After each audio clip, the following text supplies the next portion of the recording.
about peaceful protesters being tear-gassed, moved out of the way at the White House last night? I have concerns about what we're seeing all across the country. We're seeing rioting in cities all across our nation. And let me be clear, everyone has a right to speak. You have a right to speak peaceably and exercise the First Amendment.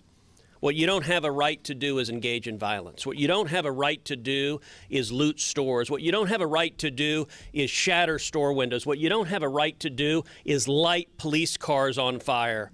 And the violence and the terrorism we're seeing across the country is unacceptable. It is wrong. And it is incumbent on leaders across the country, the president and the attorney general, but also governors and mayors and police chiefs, to protect the American people and stop this rioting now. So the president is offering to send the military into various states. Is that something you'd welcome in Texas? Let's be clear. There is a long history of the military being used to put down violent acts of terrorism. That's not the first line of defense. The first line of defense typically are police officers. The next line of defense typically are the National Guard. You should naturally go through both of those. But let me say something also. These Antifa protesters that are organizing these acts of terror, among other things, they are behaving in a profoundly racist manner. Listen, everyone agrees what happened to George Floyd was horrific. It was police brutality. And we are united in rightly believing that the officers involved should face criminal prosecution. They are facing criminal prosecution for breaking the law. And yet you're seeing Antifa protesters deciding to abuse and take advantage of this crisis to wrongly paint the peaceful protesters as being violent. Every time you see some young Antifa terrorist showing up to scrawl graffiti, attacking police officers on the side of a police car or shattering windows, they are behaving like bigots.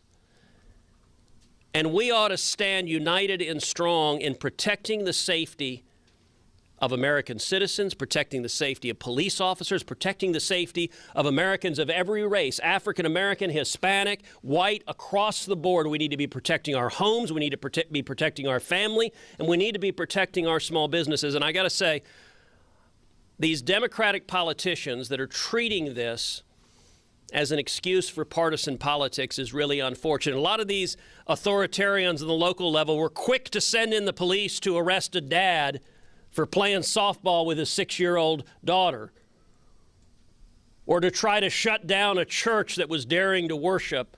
But when you have violent protesters engage in physical assaults, too many Democratic politicians are playing politics and allowing the riots to play forward. When you see a city council member in Minneapolis saying he supports Antifa while Antifa is literally burning the city to the ground, it is wrong.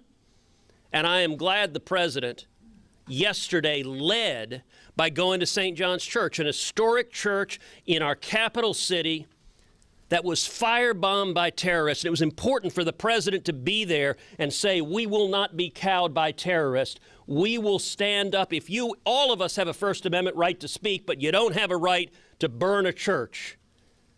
And too many of the media are unwilling to call out the violence for what it is.